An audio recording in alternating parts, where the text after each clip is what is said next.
हाँ, तो अभी हम मंदिर की तरफ जा रहे हैं और मंदिर में जाने के लिए क्या क्या गाइडलाइंस हैं वो तो अभी हमें कुछ पता नहीं है, क्योंकि रास्ते में हमें किसी ने रोका नहीं। और मुझे करीब 2 महीने यहाँ हो चुके हैं, इसे भी 15 से 20 दिन होने वाले हैं। तो हमें अब अनलॉक 5 में जो जो गाइडलाइंस हुई हैं उनका हमें कोई अंदाज़ा नहीं है, क्या हुआ है, क्या रूल चेंज हुए हैं। तो वहाँ मंदिर की तरफ जाते हैं, उसी से पता चलेगा कि कोई रजिस्ट्रेशन वगैरह कराना है या नहीं, मंदिर में ऐसे ही जा सकते हैं। तो वो चीज़ें तो मंदिर के पास ही पता चलेंगी आपको। और जो अभी आपको पर्वत दिखाया था बर्फ़ से ढका हुआ, वो नीलकंठ पर्वत है। उसके पीछे की तरफ केदारनाथ मंदिर है। और बस यही है, पहाड़ी पहाड़ हैं, बर्फ़ से ढके हुए पहाड़, जिसकी वजह से सर्दी भी काफ़ी हो रखी है। सर्दी काफ़ी है, रात को काफ़ी ठंड लगी थी। मुझे तो प्रॉपर तरीके से नींद नहीं आई, कई बार नींद खुली थी, गर्दन में दर्द हो रहा अभी। मुझे तो आई नींद अच्छी। और अभी नहाए तो है नहीं, हम मुँह हाथ धो लिए हैं। और जिस होटल में ठहरे थे वहीं पे वो बता रहे थे कि मतलब आगे सप्तकुंड है और वहाँ से जो धाराएं बहती हैं उसमें गर्म पानी निकलता है, अगर नहाना हो तो वहाँ नहा लेना।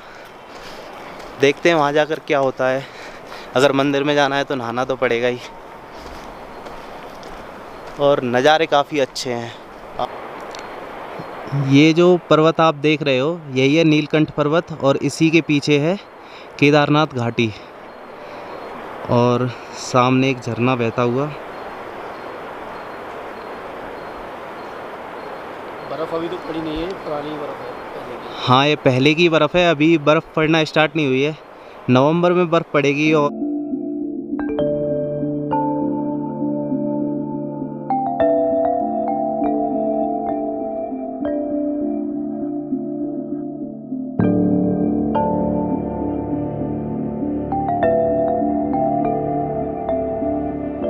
तो चलिए अब चलते हैं मंदिर की तरफ।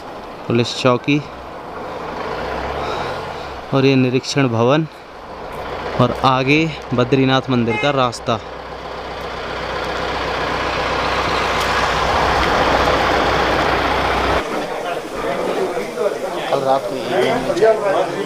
कल रात को यही वो जगह है जहां हमने चाय पी थी।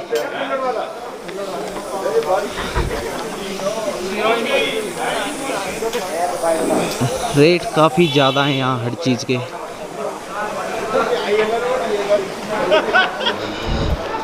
तो यहाँ से जो रास्ता है बद्रीनाथ मंदिर, तप्तकुंड, ब्रह्म कपाल, चरण पादुका और बैंक और टैक्सी स्टैंड है इधर।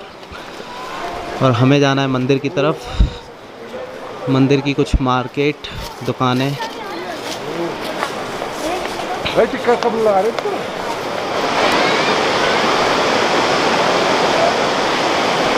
और अभी हम पहुँच गए मंदिर के पास।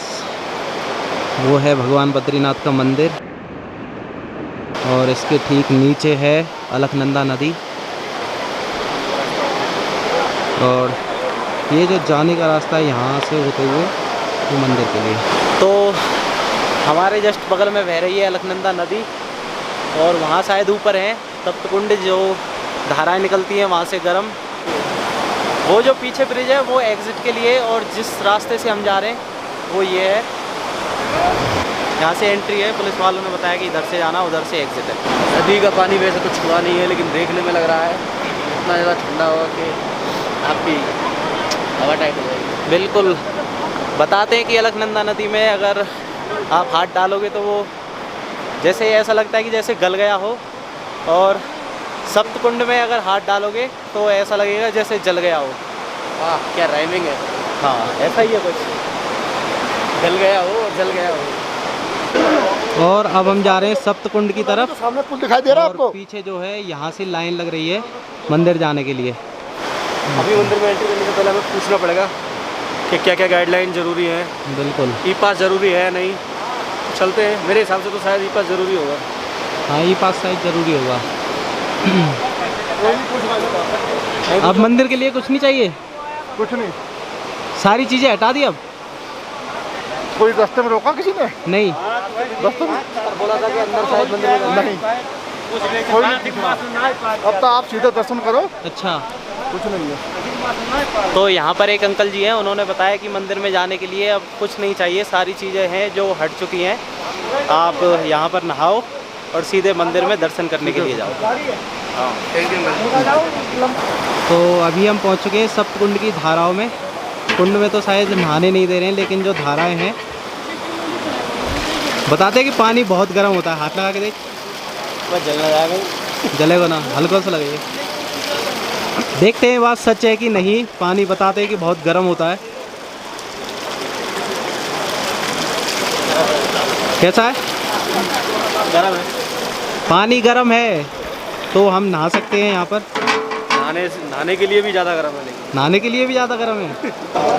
और यहाँ पर लोग स्नान करते हुए सप्तकुंड की जो धारा है वो, अच्छा ये सप्तकुंड है शायद, और यहीं पर लोग स्नान कर रहे हैं।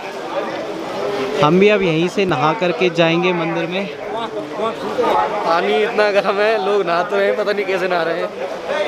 ये लोग धीरे धीरे एक एक हाथ में तस में पानी ले लेके तब नहा रहे हैं। ऐसा नहीं है कि एक बार में आपने पूरा ले लिया। हाँ, और ये आश्चर्य की बात है, एक तरफ ग्लेशियर है जहाँ से ठंडा पानी पिघल के आ रहा है, और एक तरफ ये सप्तकुंड है जहाँ पर इतना गर्म पानी है। ये बता रहा है, इसने तो हाथ लगाया, मैंने अभी लगाया नहीं है, कि बता रहा है कि नहाने के लिए भी गर्म है। लोग नहा तो रहे हैं, लेकिन वो पानी ऐसे हाथ में लेके तब वो नहा रहे हैं। मतलब आप ऐसे नहीं नहा सकते, वैसे मग में पानी लिया उसी डाल दिया, बहुत गर्म है उसके लिए, शायद नहीं नहा पाओगे। हाँ तो गाइस फाइनली हम नहा लिए यहाँ पर, और अब हम जाएंगे मंदिर की तरफ। पानी काफ़ी गर्म था, और लगभग अभी इसका टेम्परेचर होगा 50 या 50 से ऊपर ही होगा। और जब मैंने पढ़ा था तो बताते हैं कि मतलब जो इसका हाईएस्ट टेम्परेचर जो रिकॉर्ड किया गया है वो 163 है, और नॉर्मल डेज में चाहे सर्दी हो या गर्मी 53 के आसपास तो रहता ही है हमेशा। तो हाँ, तो अभी चलते हैं हम मंदिर की तरफ दर्शनों के लिए। प्रसाद भी ले लिया हमने मंदिर में चढ़ाने के लिए और घर ले जाने के लिए। मंदिर में शायद कैमरा अलाउ नहीं होगा, तो हम ले जा नहीं पाएंगे। तो मंदिर की जो लाइन है वो काफ़ी लंबी लगी हुई है।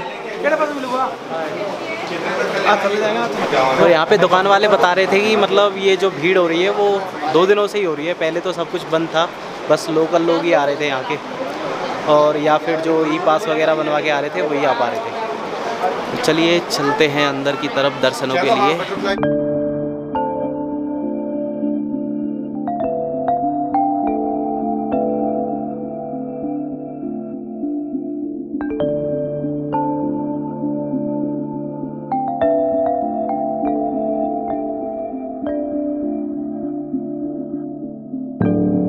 हाँ तो गाइस मंदिर के अभी दर्शन हमने कर लिए हैं अंदर जा कर के, और मंदिर के अंदर तो फोटोग्राफी अलाउ नहीं थी, इसलिए हम वीडियो नहीं बना पाए। अब आगे चलते हैं, और क्या कहते हैं, मंदिर के बारे में बताया जाता है कि ये आदि गुरु शंकराचार्य जी ने बनवाया था। उससे पहले से ये मंदिर तो काफ़ी पुराना है, लेकिन जो पूर्ण रूप से जो स्थापना की थी वो आदि गुरु शंकराचार्य ने ही की थी। अंदर जो मूर्ति है वो भगवान विष्णु जी की है, जो मेन मूर्ति है, और वो योग मुद्रा में बैठे हुए हैं। जैसे हमने आदि बद्री में आपको दिखाया था, वो खड़े हुए हैं भगवान विष्णु जी, यहाँ पर योग मुद्रा में हैं। 4 भुजाएं हैं उनकी, जिसमें से 2 ध्यान मुद्रा में, एक में शंख है और एक में शायद कमल है। मंदिर परिसर में भगवान हनुमान जी की मूर्ति है, भगवान विष्णु जी की है, लक्ष्मी जी की है, नवदुर्गा जी की है, कुबेर भगवान की है, ये मूर्तियाँ हैं। और जो मंदिर के जो पीछे का पर्वत है वो नारायण पर्वत है, और जो सामने का पर्वत है वो नर पर्वत है, और नीलकंठ पर्वत भी मंदिर के पीछे ही है, उसके पीछे रह जाती है केदारनाथ घाटी। और जो मंदिर के पट हैं वो 6 महीने के लिए खुलते हैं, अप्रैल से लेके नवंबर तक, और 6 महीने के लिए बंद रहते हैं। और जो ये बद्रीनाथ है, यहाँ जितनी भी आबादी है बहुत कम है, 2000 या 2400 की लगभग आबादी है, और जब बर्फ़ गिरती है तो यहाँ के सारे लोग शिफ्ट हो जाते हैं। और ये जो दुकानें हैं फ़िलहाल बंद पड़ी हैं कोरोना की वजह से शायद। लोग अभी 2-3 दिन से ही ज़्यादा आ रहे हैं यहाँ पे, पहले तो इतनी भीड़ नहीं थी, एकदम से बहुत भीड़ बढ़ गई है। जैसे ही सारी गाइडलाइंस हटी, कोरोना टेस्ट की ज़रूरत नहीं थी, नेगेटिव रिपोर्ट किया आपको, तो लोग बाग काफ़ी आने लग गए हैं।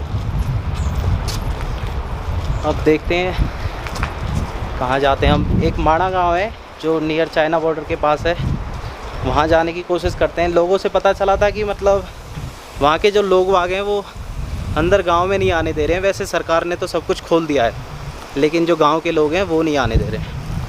हम जाके एक बार देखेंगे, अगर जाने दे होंगे तो ठीक है, नहीं तो कोई नहीं, गांव के पास तो जाएंगे ही।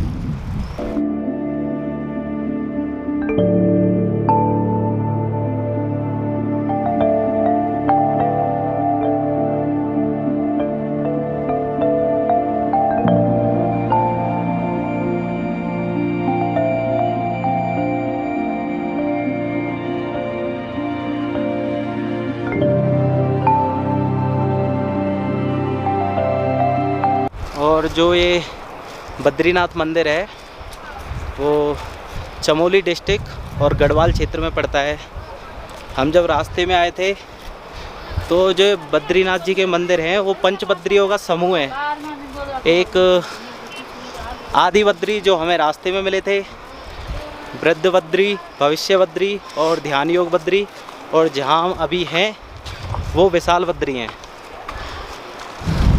तो अभी हम जा रहे हैं ऊपर की तरफ, जहाँ से नीलकंठ पर्वत दिखता है, ग्लेशियर शायद दिखेगा, वहाँ से देखते हैं कैसा नज़ारा दिखता है।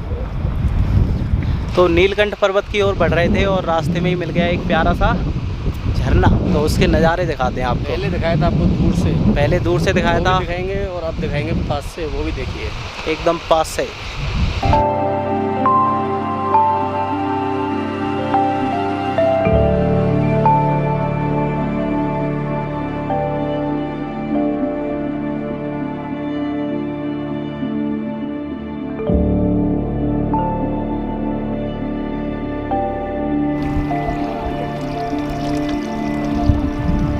कहाँ से आ रहे हो आप? हम 127 इकोलॉजिकल बटालियन टीए के बंदे हैं। अच्छा। तो हमारा जो ये प्लांटेशन एरिया है 2008 का। हाँ जी। तो 2008 से लेकर के और मतलब 5 साल तक हमने यहाँ पर तक प्लांटेशन किया। अच्छा। तो उन्हीं पौधों को हम देखने के लिए गए, अभी रिप्लांटेशन के लिए यहाँ पे हम आए। अच्छा, जो उस टाइम पे लगाए थे तो वो अभी सुरक्षित है? हाँ, बहुत अच्छे, 80% पौधे वहाँ पर जीवित है यहाँ पे। बिल्कुल, तो ये पर्यावरण के लिए काफ़ी अच्छा है। और इसी वजह से हमको अर्थ केयर अवार्ड मिला है, जो पर्यावरण की वजह से। अच्छा, अर्थ केयर अवार्ड। इसी को जब यहाँ पर देखने के लिए VIP लोग आए हैं। बिल्कुल। गवर्नमेंट की तरफ से आपकी कोई संस्था वगैरह? हमारे इसमें गवर्नमेंट की तरफ से संस्था ही है। ये रिटायरमेंट फौजी है इसमें सारे। अच्छा, रिटायरमेंट फौजी हो आप? हाँ। सल्यूट है सर आपको। Thank you. और आप बहुत अच्छा काम कर रहे हो। इसी से हमारा पर्यावरण बचा रहता है। ग्लोबल वार्मिंग बढ़ती जा रही है, ग्लेशियर पिघलते जा रहे हैं, तो इसके लिए काफ़ी अच्छा है। धन्यवाद सर। धन्यवाद। जय हिंद। जय हिंद सर। तो हमारे रिटायर्ड फौजी भाइयों से मिलने के बाद अब हम बढ़ते हैं ऊपर की तरफ, और ये काफ़ी अच्छा काम कर रहे हैं ना? बिल्कुल, ये बहुत ज़्यादा ज़रूरी है पर्यावरण के लिए, बहुत ज़्यादा ज़रूरी है। ग्लोबल वार्मिंग तो हर साल लगभग बढ़ रही है, 2 से 3% टेम्परेचर बढ़ जाता है हर साल। बिल्कुल। इन्होंने एक बात और बताई थी हमें, वो ये कि नीलकंठ पर्वत पर यहाँ पर कई फॉरेनर भी आ चुके हैं, और उन्होंने उस पर्वत पर चढ़ने की कोशिश भी की थी, लेकिन कोई शक्ति ऐसी है जिसकी वजह से वो चढ़ नहीं पाए उस पर कभी भी। कई लोग कोशिश कर चुके हैं लेकिन कोई कामयाब नहीं हुआ। और ये पथरीला रास्ता, हमें जाना है वहाँ ऊपर, वो चोटी दिख रही है उस पर, वहाँ से दिखाएंगे हम आपको व्यू नीलकंठ पर्वत का। नीलकंठ पर्वत का। आगे आगे इकराम, पीछे पीछे मैं। अभी तक तो सर्दी लग रही थी, लेकिन धीरे धीरे जैसे जैसे दिन बढ़ रहा है तो अब गर्मी लगनी स्टार्ट हो गई है। हाँ, जैसे जैसे धूप सूरज भी सर निकली। पर आ गया है। चलिए चलते हैं ऊपर की तरफ।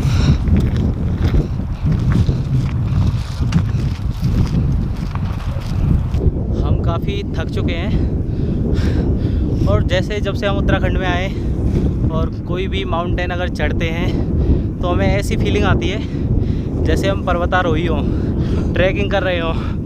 काफ़ी मज़ा भी आता है, हालत ख़राब भी होती है, लेकिन जब ऊपर चढ़ के जब वहाँ के नज़ारे देखते हैं या अपनी मंजिल तक पहुँच जाते हैं, सारी थकान मिट जाती है, बहुत अच्छा लगता है। जैसा हमने नैनीताल वाले ब्लॉग में किया था। हाँ बिल्कुल, वैसा ही वैसा ही।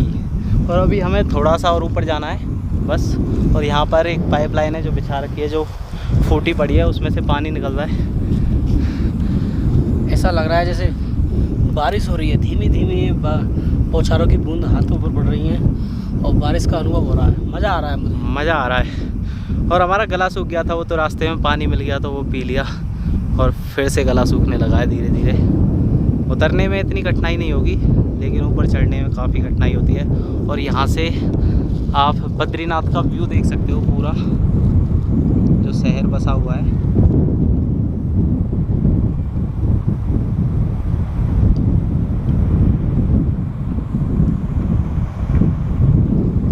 और ऊपर हिमालय की चोटियाँ, जिन पर ऊपर की साइड बर्फ़ जमी हुई है। तो चलें हम आगे चलते हैं और ऊपर पहुंचकर मिलते हैं आपसे।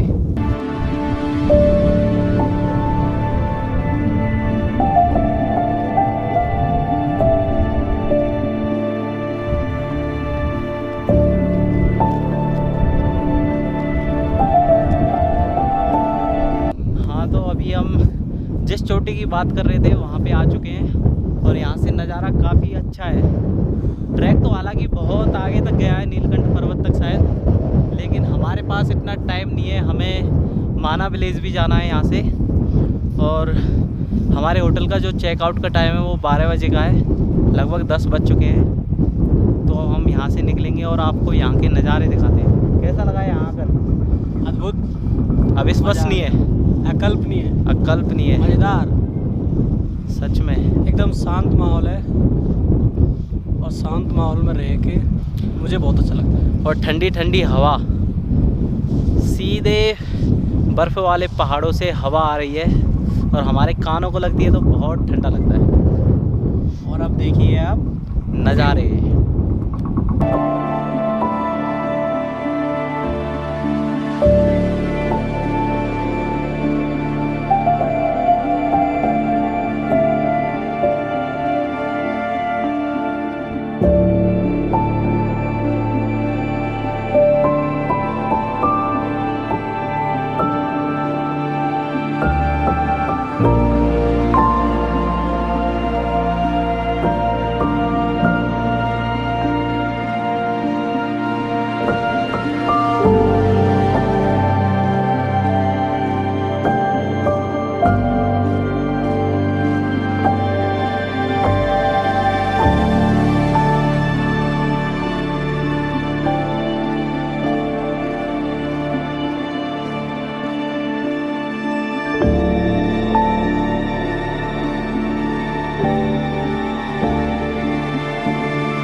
नीलकंठ पर्वत का व्यू आपने देखा। अब वक्त यहाँ से निकलने का। हम निकलते हैं माना गांव के लिए। देखते हैं वहाँ एंट्री मिलेगी या नहीं।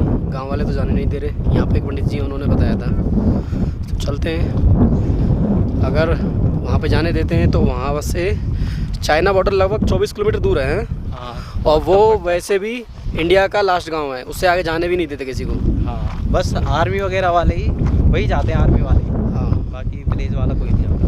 तो चलते देखते हैं क्या सीन है वहाँ का।